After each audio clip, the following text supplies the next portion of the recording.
disse, né, então, a gente iniciou, vocês iniciaram revendo, aliás, né, a questão dos três pilares da sociologia, que são Durkheim, Weber e Marx, né, então, Marx nós vamos ver hoje, porque nas aulas anteriores eu coloquei o conteúdo lá dos outros dois anteriores.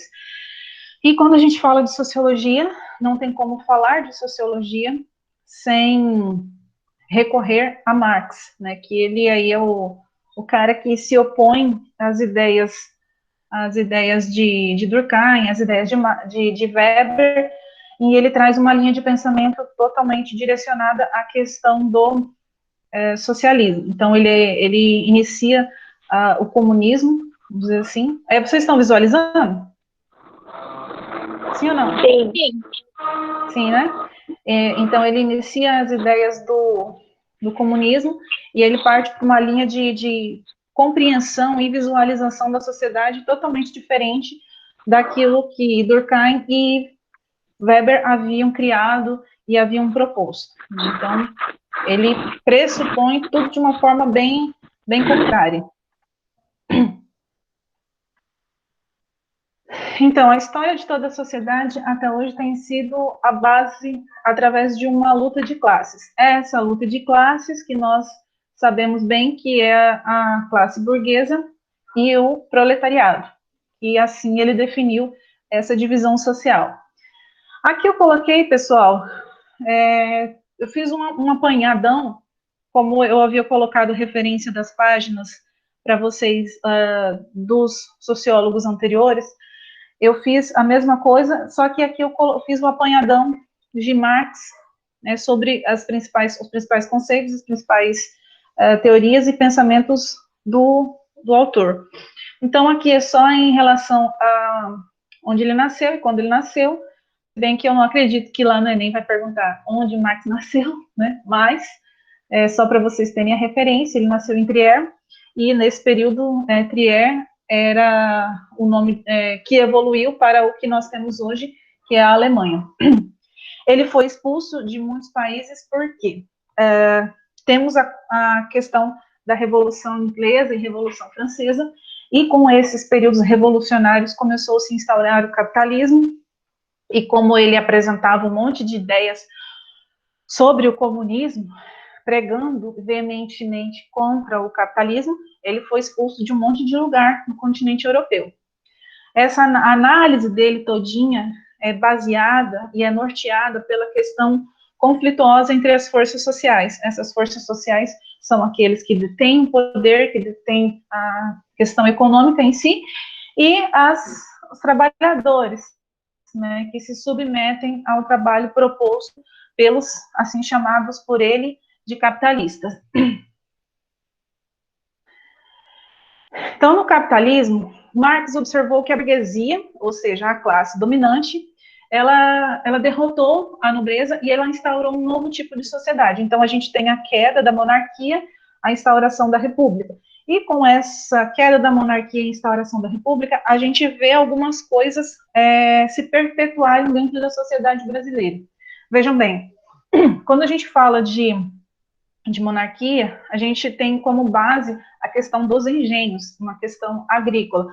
Mesmo sendo essa questão dos engenhos e questão agrícola, nós já percebíamos uma divisão social. Por quê? Porque dentro dos grandes engenhos, dentro das grandes fazendas, nós também já tínhamos uma divisão hierárquica, né, onde tinha o dono, onde tinha aquele que mandava, e tinha os escravos, que eram os trabalhadores, que eram a mão de obra explorada. Então, com o fim da monarquia, com a queda da escravidão, a gente tem um advento urbano muito grande, as pessoas vão para a cidade, só que eles vão levando consigo esse modo de organização. Ou seja, quem tinha lá no grupo rural, quem tinha lá dentro das grandes fazendas, continua tendo dentro das grandes cidades. E quem não tinha, continua não tendo. Então, isso acabou propondo uma ascensão maior ainda para a burguesia. Dessa maneira, leis, regras e normas, padrões de consumo e organização econômica, científica, política, tudo isso passa a ser definido e passa a ser ditado por quem? Pela classe burguesa. Deixa eu ver se alguém está pedindo para entrar aqui. No processo histórico de formação do capitalismo, a burguesia nascente já explorava o trabalho de pequenos produtores. Então, desde o período colonial, nós temos no contexto essa história de exploração. Aí vem aquela pergunta que eu fiz muito para vocês em sala de aula. Mas por que a classe trabalhadora se deixa explorar? O que acontece? Se eu sei que eu estou sendo explorado, se eu sei que eu não recebo o suficiente ou o mínimo no trabalho que eu desempenho, por que eu me deixo explorar? Aí vem aquela questão lógica. Por quê? Porque o trabalhador ele precisa, mesmo que seja uma quantia irrisória, uma quantia mínima, o trabalhador ele vai precisar daquela quantia para quê? Para suprir as necessidades da sua família. Então, não é que a classe trabalhadora se deixa ser explorada, ela precisa de dinheiro. Se nós não tivermos dinheiro, infelizmente, no mundo que nós vivemos, né, obviamente, nós vamos passar fome. Então, esse trabalhador, ele foi encaixado dentro do capitalismo, conforme Marx expõe em sua teoria. Para quê? Para dar lucro ao capitalista. Toda a produção, ela foi pensada com base nesse objetivo, de dar uma rentabilidade maior para um grupo exclusivo de pessoas. Uma das teses que Marx desenvolveu no livro A Ideologia Alemã se refere às formas de dominação ideológica. Pessoal, esse livro, A Ideologia Alemã, ela tira como muitas referências dentro de provas externas, tá? Em provas do Enem também. Não estou falando assim que vocês vão ler, porque ele é um livro de compreensão um pouquinho chata, vamos dizer assim, mas ele busca muitas referências para a elaboração de questões. Então, dá uma lidinha, tipo lá na internet, pega assim, um resumo do livro Ideologia Alemã, já vai ajudar vocês bastante. Então, essa ideologia alemã, ela se refere às formas de dominação ideológica. O que vem a ser essa questão de formação ideológica? São formas de ditar ainda mais esse padrão capitalista. Não somente agora ligado à questão financeira, à questão econômica em si, mas formas de produção e reprodução das classes sociais. Então, isso vai expressar a ideologia. Então, veja bem, os pensamentos da classe dominante são também, em todas as épocas, em todos os momentos, os pensamentos dominantes, os pensamentos que estarão em cima da sociedade, do momento em que se está vivendo. Em outras palavras, a classe, que é o poder material dominante numa determinada sociedade, é também o poder espiritualmente dominante. Então, aquela vontade, muitas vezes, que nós temos de ter algo, de ter uma roupa diferente, de ter um aparelho eletrônico diferente, de querer um carro melhorzinho, um carro top, acontece por quê? Porque nós temos uma classe que está lá em cima, e essa classe, ela vai ditar, ela vai passar que esses são as melhores formas de se viver. E isso é um pensamento relacionado à questão ideológica. Colocar dentro da cabeça da classe trabalhadora que aquilo é o melhor, que aquilo é o bom, certo? Então, nesse sentido, o Marx vai compreender que a ideologia de uma época social é a expressão da maneira como a classe dominante pensa a sociedade. Então, como a classe dominante, como os ricos, vamos dizer assim, pensam a sociedade, eles acabam passando isso para todas as outras classes, né? Por que eu falo todas as outras? Porque hoje, no mundo contemporâneo, nós temos uma subdivisão de classes maiores. Então, nós estudamos, se vocês puxarem um pouquinho lá na memória, ano passado, que hoje o Brasil ele não se divide apenas em classe A, B, C, né? Nós temos uma subdivisão que vai até a classe E, né? Então, a questão ideológica da sociedade brasileira hoje, ela é ditada aí pelas classes A e B, que são as pessoas tidas como os milionários e os ricos. Então, ela vai impondo formas de pensamentos e ideologia nas classes médias e nas classes baixas. Inclusive, muitas pessoas deixam de suprir as necessidades básicas para atender a esses interesses dominantes da classe capitalista. Então, eu trouxe até uma imagenzinha aqui que reflete bem isso. Todo homem é igual perante a lei. Verdade. será que esse pensamento e esse raciocínio, ele realmente ele se faz dessa maneira? Temos uma lei, certo? Temos direitos, certo? Temos direitos. Porém, nós sabemos que nesse momento em que nós estamos vivendo, todos nós, por exemplo, temos direito à saúde. É um direito de todo mundo. Só que temos aí a questão do Covid. Se acontecer do nosso hospital aqui superlotado e eu contrair o vírus, e eu for lá no hospital e não ter mais leito para mim, e aí? Para onde eu vou? Minha saúde é um direito, certo? Mas se não tem vaga no hospital, o que vai acontecer comigo? Eu vou ter que ir embora, vou ter que procurar uma outra cidade, eu vou ter que me virar nos 30, talvez, aí, para conseguir pagar um atendimento particular. É lei? É lei. É direito? É direito. Mas sabemos que, de fato, isso não ocorre desse jeito na prática. Então, dentro dos pensamentos marxistas, a classe capitalista teria como ponto central de sua dominação reproduzir a exploração do trabalho.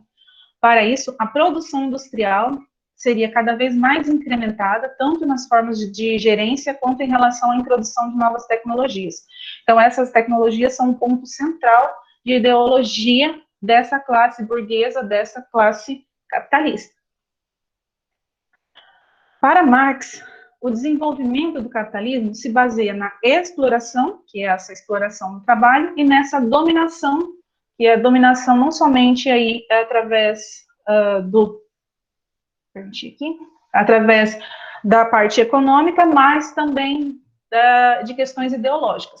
Nesse sentido, as classes sociais se chocam e as transformações históricas e sociais se desenrolam com base nesse choque. Nessa luta entre classes sociais antagônicas. Então, o que significa esse choque? São os momentos em que realmente vai ocorrer essa luta de classes. E como que a gente consegue perceber essa luta de classes, esse anseio e essa busca por uma igualdade? Uma das formas é a utilização dos sindicatos, né? Então, aqui a imagem representa os sindicatos. Não somente os sindicatos, aí nós temos movimentações, organizações, onde as pessoas em si, os trabalhadores em si, eles vão atrás dos seus, eles vão atrás dos seus direitos. Então, nós temos em contraponto os capitalistas, que querem aumentar a sua lucratividade. Então, por isso que ele fala que é a questão de luta entre essas classes tão antagônicas, tão diferentes. Por quê? Porque, de um lado, ó, lógico que um vai objetivar uma coisa, e do outro, ou outro grupo também vai objetivar outra coisa.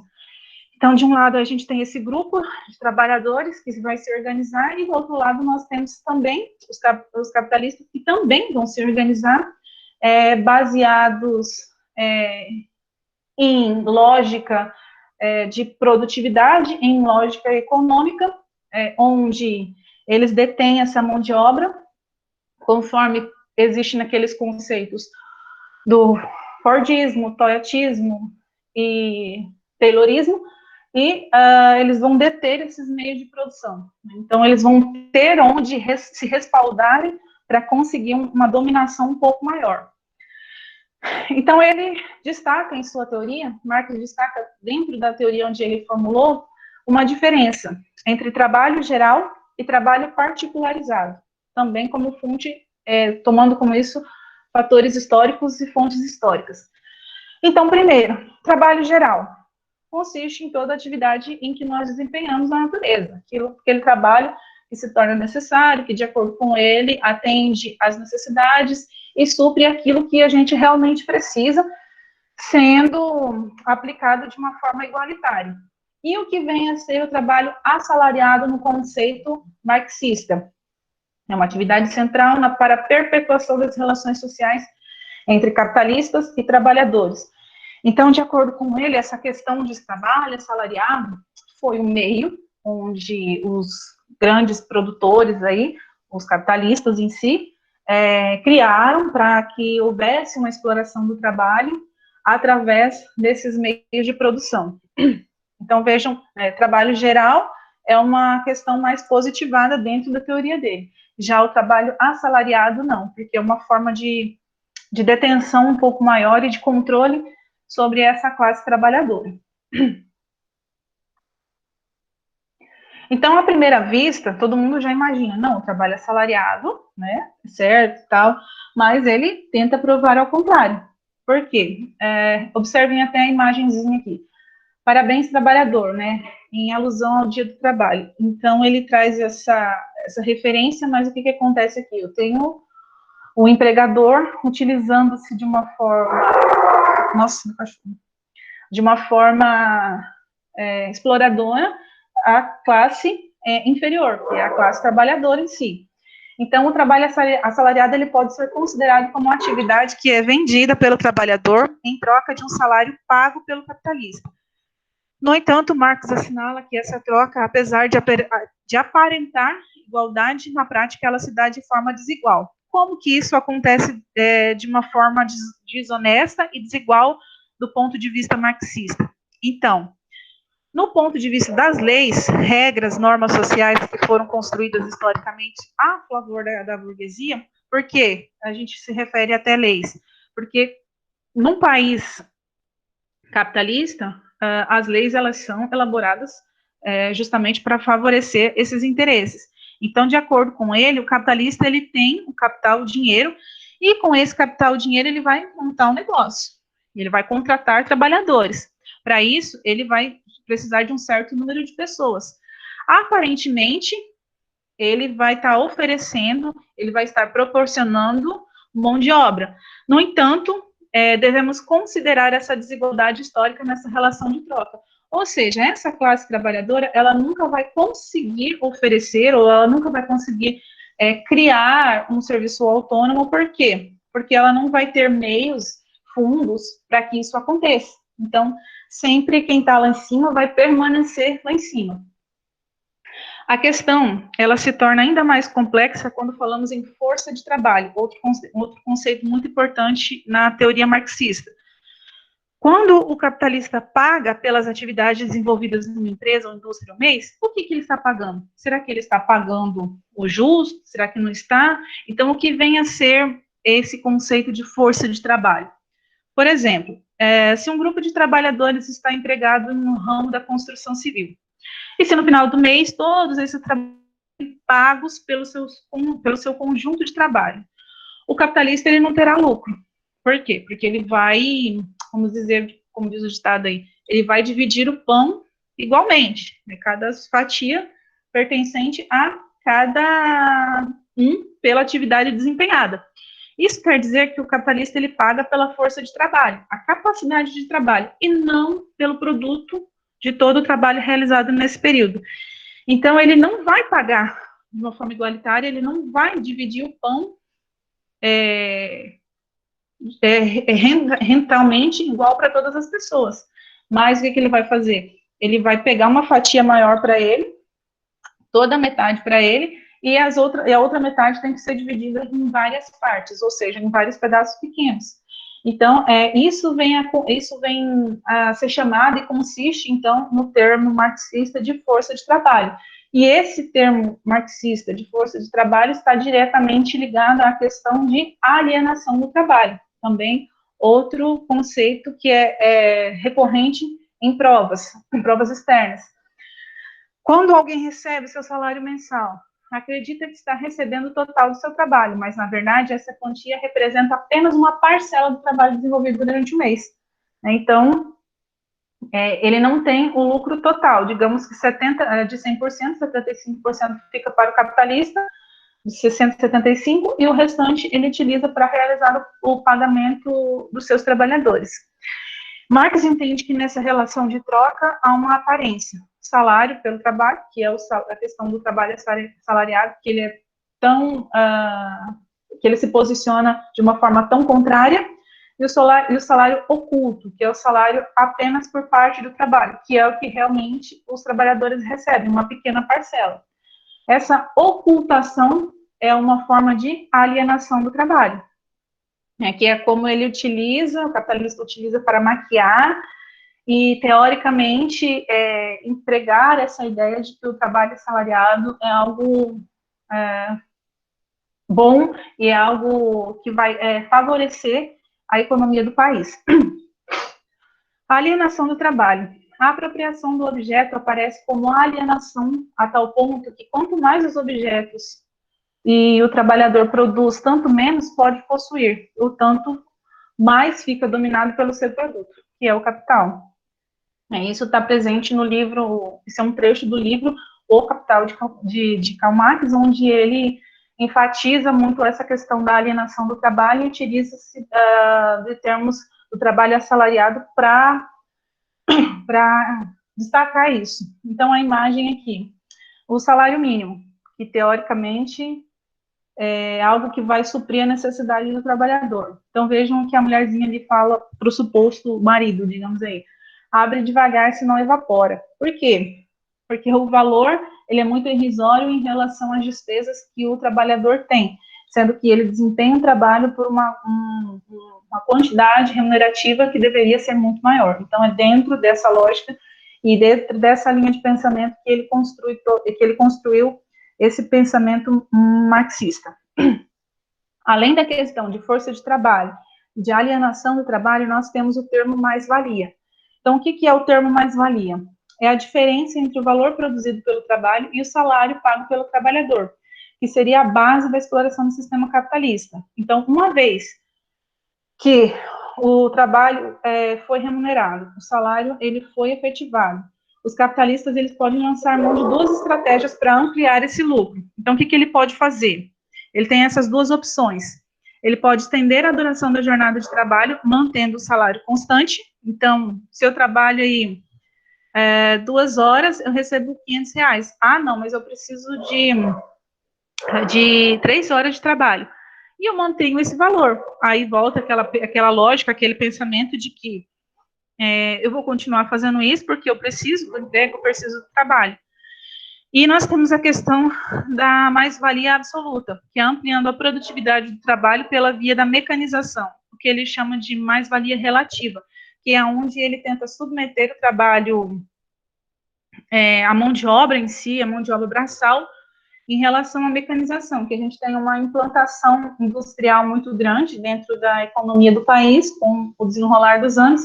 Então, ele utiliza-se dessa mecanização para exigir que o trabalho ele aumente, que as pessoas produzam mais, fazendo o quê? Comparando. Olha, se você não render tanto, né, eu vou despedir você. Por quê? Porque tem o maquinário tal, tem a máquina tal, e ele faz um serviço maior, vai proporcionar uma rentabilidade maior, e o custo será menor. Então, é dentro dessa lógica que se aplica esse contexto de mais-valia.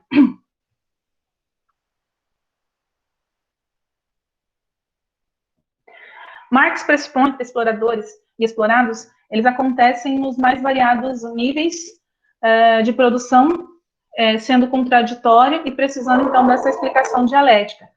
2 pontos em si. Então, essa dialética, ela consiste num instrumento analítico que permite desvelar as camadas sociais que não se mostram a olho nu. Então, são as coisas que muitas vezes acontecem em decorrência dessa diferença social e que a gente não consegue perceber, que não se destacam. Então, essa dialética, ela vai permitir descobrir e desvelar essas grandes diferenças. E assim é explicar a realidade contraditória entre aqueles que detêm e aqueles que não detêm os meios de produção, ou seja, as principais desigualdades econômicas. A sociedade, ela se organiza com base nos interesses das classes dominantes. Assim, apesar de a relação de igualdade jurídica não ser uma mentira, ela é contraditória. Aí volta aquilo que eu falei para vocês anteriormente, que é a questão das leis. Teoricamente, a gente tem o direito, mas na prática isso nem sempre acontece. Por quê? Porque pressupõe que o indivíduo que compra e o indivíduo que vende a força de trabalho partem de condições absolutamente iguais, quando na prática eles seriam economicamente diferentes. Então, por exemplo, todo mundo tem acesso à educação? Tem. Mas, será que essa educação vai ser igual para todo mundo? Todo mundo tem direito ao transporte? Tem. Será que esse transporte será igual para todo mundo? Então, essa dialética, ela permite entender o que vai estar oculto, quais são as principais diferenças econômicas e quais são essas relações de produção, de produção presente entre a sociedade capitalista. pois nessas relações só se manifestariam os interesses da classe dominante, que teria imposto esse padrão e esse modo de vida.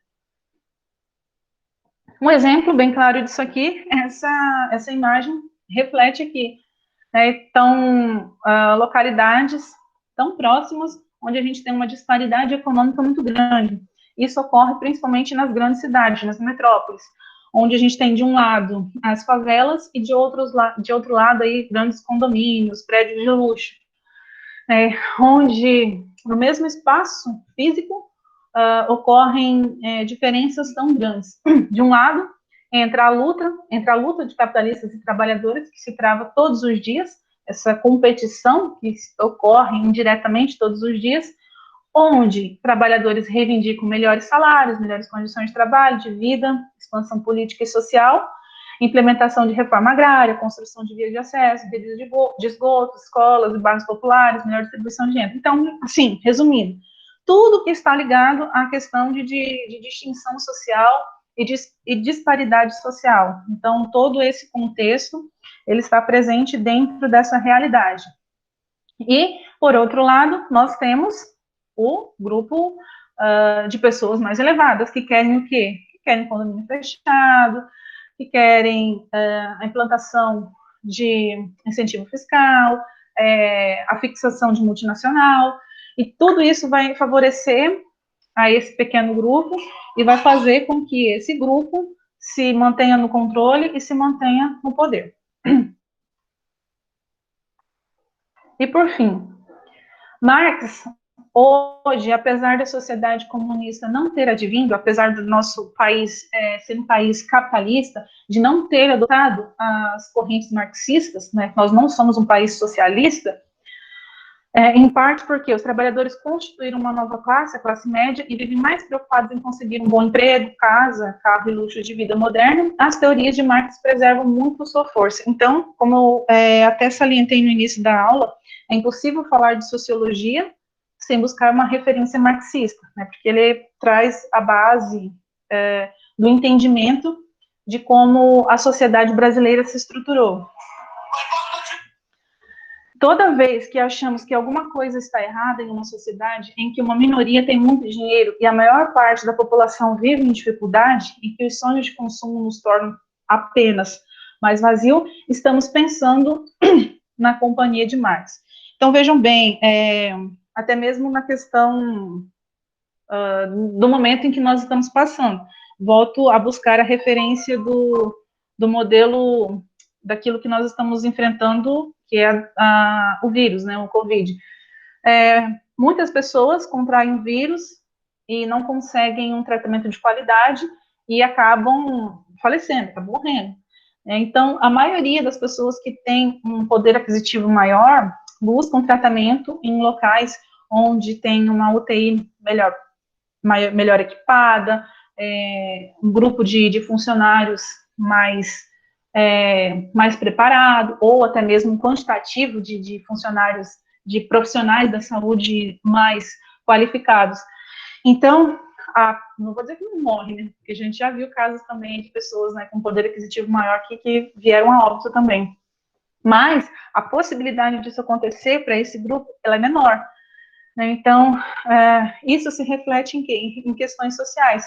E se nós buscarmos nesse contexto social como que ele se estruturou dessa forma e por que que ele está dessa forma, a gente busca uma referência marxista. E isso começou a ser implantado e começou a ser estruturado e permaneceu desde quando a gente fala lá da questão da formação do Brasil, através da distinção entre os donos dos grandes engenhos e depois a questão de implantação da urbanização, através da industrialização, primeira revolução, e instauração do capitalismo, que até hoje existe em nosso meio.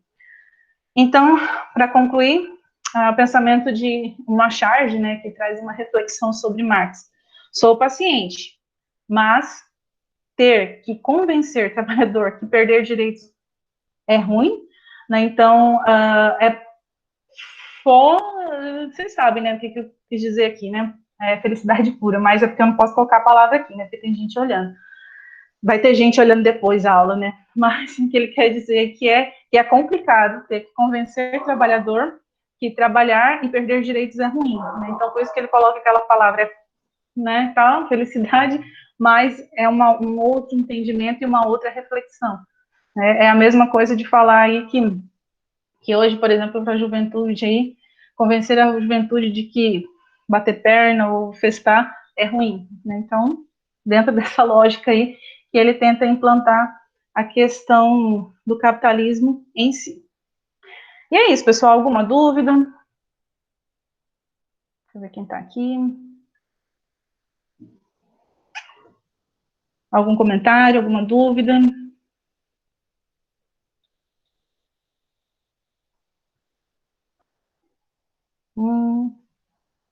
Bom, acredito que não, que ninguém falou nada, certo? Então, na próxima aula, vocês vão fazer o questionário lá da apostila, certo? É uma observação que eu vou fazer que algumas pessoas já me falaram, que é em relação às páginas que eu coloco lá para vocês. Então, as páginas que estão na minha apostila, me parece que são diferentes das páginas que estão na apostila de vocês, né? Porque eu acho que a de vocês ela segue uma sequência que incorpora aí todas as disciplinas, né? Isso, professora. Mas, Exato. assim, nem tem como colocar as páginas diferentes, porque eu não tenho acesso a essa apostila de vocês. Então, a minha, ela é bem pequenininha mesmo, ela só tem sociologia. Então, por isso que ela está paginada de acordo com o que tá, com a sequência que eu tenho. Mas, assim, a gente tem que colocar aquela página lá, mas eu quero que vocês observem sempre o enunciado, porque eu sempre coloco qual aula tá, qual unidade que tá, qual é o tópico que eu estou tratando, né? Então, como nossas páginas elas não batem, se baseiem por isso, tá? Porque eu não tenho acesso mesmo a essa paginação de vocês. Mas colocando o título, professora, já dá para a gente perceber qual aula que a senhora quer tratar e a gente dentro na apostila e faz. Uhum. Não, mas então, eu sempre tenho colocado lá, né? Eu acho que dá para se direcionar bem, né? Dada assim, e quando tem algum colega com dúvida da aula, eles sempre perguntam para a gente. Uhum. Beleza, É então. muito fácil. Falei no início da aula, não sei, acho que todos não tinham entrado ainda. Tem uma nova aba lá no portal Agora Vai Enem, que é a aba de avaliação, certo? E essa aba, ela é uma ferramenta nova, então além de simulados, aqueles negócios da redação, tudo lá, vocês terão também a avaliação através do Agora Vai Enem, certo? Então, assim que eu postar a aula de hoje, eu vou dar uma verificada se os contextos de avaliação estão relacionados aos pensamentos de teóricos. Então, se tiverem alguma relação, eu já vou abrir alguma avaliação referente a esse contexto de hoje, tá? Mas só se estiver tratando do conteúdo que eu abordei com vocês agora, certo? Então é isso, pessoal. Espero ter esclarecido um pouquinho, né? Apesar de não termos o contato físico, acho que não ser a mesma coisa, é impossível ser a mesma coisa, só que dá para dar uma luz aí, Ah, mas um norte. sim, ajuda bastante. É, né? Ajuda bastante mesmo, por causa que às vezes a gente só lendo, a gente não entende tanto igual a senhora falando, dando exemplos aqui, dia a dia que a gente tem. Certo? Então, vamos fazer o seguinte: semana que vem, como hoje eu já abordei Marx, semana que vem, que seria só um questionário em relação a todo o contexto dessa tríade da sociologia, eu vou fazer um apanhadão sobre Durkheim e Weber, certo? Só para fazer um resumo para vocês também da forma que eu resumi aqui o conceito marxista, certo? Então fica marcado para a próxima sexta, novamente, às 10 horas. E então eu vou colocar sempre as três turmas juntos, tá? O pessoal da tarde, vocês podem acessar sempre nesse mesmo horário. Porque é só uma turma, então eu trabalho com as três turmas juntos. Certo, pessoal? Então é isso. Até a próxima, até sexta-feira. Tenham um bom descanso e bons estudos. Tchau, tchau.